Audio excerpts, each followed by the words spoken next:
홍성 쪽에 내포 있죠. 내포라든가 이런 쪽이 다 천도교가 굉장히 센 지역입니다.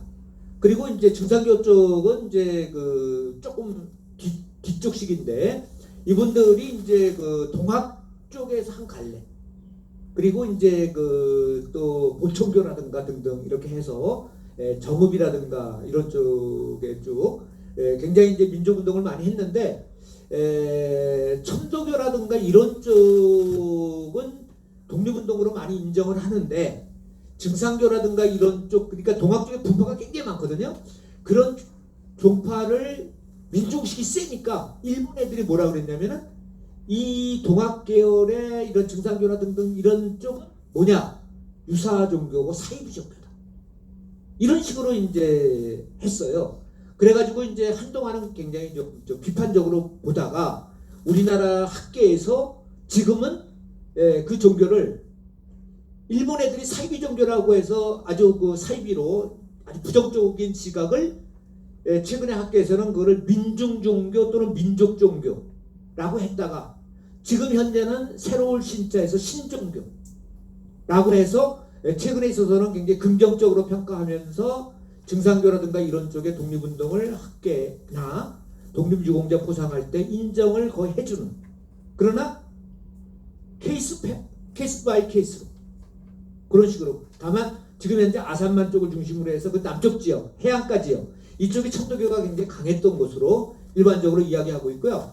수원 쪽의 화성시 쪽만 하더라도 제암약살 사건에도 사실은 기독교인도 많이 돌아가셨지만 천도교 그 다음에는 그 고주리 쪽은 파타면 고주리가 있는데 거기도 다 천도교 그 다음에 조암 쪽이 있는데 조암도 천도교 그러니까 그 천도교가 사실은 기독교와 더불어서 3.1운동 때는 특별히 그리고 뭐 천도교는 해방이 될 때까지도 계속해서 이제 항일운동의 중추가 됐고 특히 이제 아산 쪽 이쪽을 중심으로 해서 해안가 쪽에서 천도교가 굉장히 셌던 거로 이렇게 이야기되고 있습니다.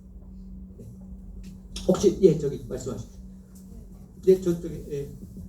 63정 의거의 네 63정 의거 네. 이름이 왜 그런지가 궁금했어요. 아 63정이라는 거는 이제 그 요새도 이제 요리집 같은데 보면 무슨 정 이런 경우가 가끔 있잖아요. 예? 그래서 그 요리집 이름입니다. 요리집이 63정. 예. 그래서 63정. 근데 이제 이분들이 그러니까 일본 공사 상해 일본 공사를 그쪽에가 이렇게 유인을 해서 오면 딱 처단하려고 요리집에서 이제 이렇게 만나서 뭐 식사 대접하고 뭐 이런 쪽이니까 상해에서 그래도 좀 잘 나가는 음식점. 예, 그게 63정이었고 그래서 이제 거기서 원심장 대사라든가 이강훈이라든가 백정이라든가 이런 사람들이 처단하려고 했는데 그때 사실은 밀정이 있었어요. 근데 냉정하게 이야기하면 지금도 정확하게 밀정이 누군지 모릅니다.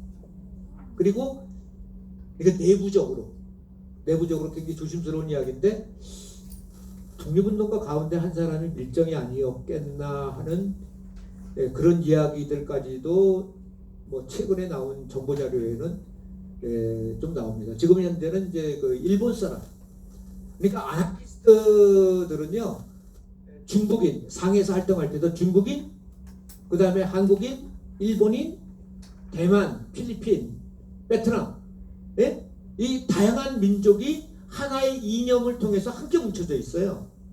근데 이제 그 육감정 의거 이 정보도 누가 사실은 줬냐면은 아나키스트였던 일본 사람이 줬어요. 근데 일본 사람도 한 2명 정도 연계가 되거든요. 근데 어느 일본인인지 모르겠어요. 그러니까 학자들마다 견해가 좀 달라요. 그런데 최근에는 그 밀정 가운데 한국 사람이 누가 있는 것 같다. 이런 것도 있고. 근데 사실은 누가 밀정이 돼? 이게 잘못하면 사람 죽이는 저거 아니에요. 그러니까 함부로 이야기하기가 상당히 좀 어려워. 근데 이 진짜 사실은 이 독립운동공 이런 63정 이런 거는 진짜 드라마틱하고 긴박하고 뭐 첩보전에다가 어마어마한 스토리텔링이 되는. 사실은 이 원심령 지사 같은 경우는 이 굉장히 뭐 이런 이야기하면 조금 좀 송구스럽긴 한데 아이템으로 콘텐츠 쪽에 아이템으로는 굉장히 좋은 아이템이에요. 예?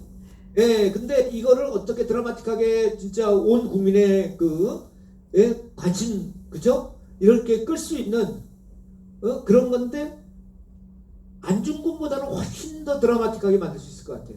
제가 그냥 어떻게 생각하면, 왜냐면 저는 이제 그 안중근 남산에 있는 정부에서 만든 안중근 의사 기념관에서 만든 공식적인 안중근 전기를 제가 썼어요. 책자로 나와 있습니다. 일반 시중 판매되는 책이에요. 안중근 책자에 이렇게 썼는데, 그리고 원심창도 남한인 청년연맹 제가 논문 처음 썼어요. 그러니까 다 알아요, 내용을. 근데 사실은 드라마로서 이렇게 구성을 한다면, 콘텐츠로 구성하면 원심장 쪽이 훨씬 더 드라마틱해요. 예? 근데 물론 이제 안중근은 탁 하는 것도 있지만, 또는 이제 모든 게 있잖아요. 성공으로 끝나는 게 꼭 그런 건 아니잖아요. 예? 그러니까 뭔가 아쉬움과 설레임과 또는 미스테리적인 그런 거가 짬뽕으로 푹 짭다단하게 이렇게 참 가슴 설레게 하는 의거는 육삼정 의거. 그리고 6.3정이 이 상해에 있어서의 대표적인 요리집이었고, 또 현장 가봤는데 지금은 6.3정 요리집은 없어졌습니다. 그 정도 말씀드릴 수 있을 것 같아요. 혹시 뭐 다른 분도 질문 있으시죠? 예, 말씀하세요. 윤봉길 의사는 네. 콘텐츠가 도시락 폭탄이라고 네네. 있잖아요. 네네. 근데 그 도시락 폭탄이 아니었고 예, 수통이라고. 네, 예. 물통이었다고. 네네. 예. 그런데 제가 우리 원심창 의사 유족 네네. 님들한테 말씀을 듣기로는 예, 유족이 여기 계시죠. 예. 듣기로는 예. 그랬던 것 같은데요. 오래됐는데 정확하지는 않는데 도시락 폭탄이 2개 있었는데 네네. 윤봉길 의사는 도시락 폭탄을 던졌고 네. 우리 원심창 의사는 도시락 폭탄을 던지려다가 밀정에 의해서 네네.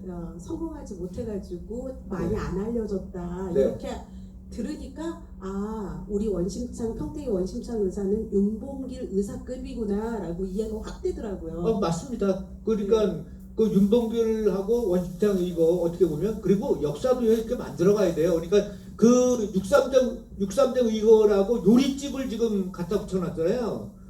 그거 여러분이 들고 일어나서 반대해야 돼요. 무슨 요리집 의거 같은 소리, 그따구 소리가 안 된다고. 윤봉길하고 중심이 된 인물이 윤봉길 의거잖아요. 그 원심창 의거라고 해야지 무슨 그따구 소리, 뭐 6.3정 의거 같이 일본 요리집 이름을 의거라고 갖다 놓냐고. 뭐 이렇게 이야기할 수도 있는 거죠. 때에 따라서. 그러면서 그 원심창을 더 이렇게 좀 클로즈업 시킬 수 있는. 근데 사람들이 그러니까 그 연도가요. 1931년 9월 18일. 31년이 만주사변이에요. 9월 18일. 그래서 일본 애들이 만주로 쳐들어왔거든요. 그래서 32년 3월 1일 날 일본이 만주에 자기네 괴뢰국을 만들어요. 그게 만주국이에요. 그렇기 때문에 그거에 대한 어떤 보복으로 등장한 거예요. 32년에 윤봉길이 하고 33년에 이어서 원심창 의거가 있었던 거예요. 그런 일본의 대륙 침략에 대한 강력한 어떤 저항의 의사 표시인 거죠. 그렇죠? 그리고 조선민족이 살아있다는 것을 윤봉길 의거에 의해서 연속적으로. 그렇기 때문에 백범킹부도 확실하게 지원을 가는 거예요. 그렇기 때문에 앞으로는 제가 볼 때 대한민국 임시정부와 원심창 의거라든가, 이게 원심창을 남한인 청년연맹 쪽으로만 이야기하면 이건 아나키스트 운동이 되거든요. 그렇게 되면 그만큼 또 축소가 돼요. 그러니까 다양한 해석과 의미부여. 그러니까 어떻게 보면 평택에서는 원심창을 뭐 다 한 것처럼 이렇게 생각을 하는데 그 착각이에요. 그리고 자꾸 아나키즘 쪽을 연구하는 사람들, 저 같은 사람 불러다가 발표시키고 뭐 연구하게 하는데 그러면 안 돼요. 일반적인 독립운동사를 전공하는 사람이 해야.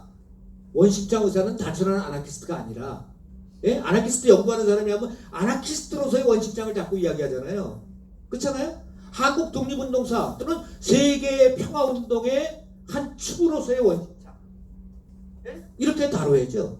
그래야만 원심창의 의미가 제대로 부각될 수 있다. 그리고 원심창 지사 같은 경우는 일본에서 재판받을 때도 콱콱콱 이렇게 절대 대가리 안 숙이고 머리 안 숙이고 끝까지 투쟁했던 사람이 바로 원심창 지사예요. 네, 그러면 시간이 좀 돼서 40분까지 치고 40분, 45분? 네, 45분부터 저기 둘째 시간 갖도록 그렇게 하겠습니다. 네, 감사합니다. 저희 황경수 선생님께서 떡 준비해 주셨거든요. 많지 않으니까 먼저 빨리 떡을 드셔주세요. 맛있게 드셔주세요.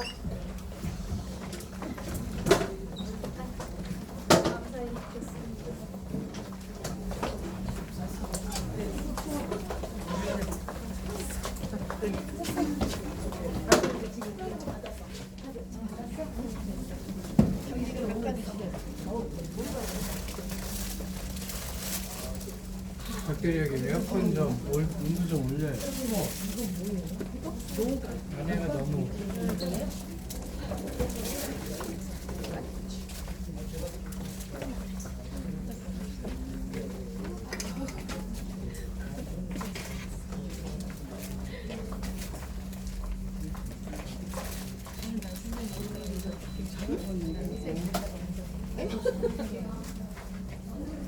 아까 바꿀 땐 더워가지고 괜히 갖고 왔네.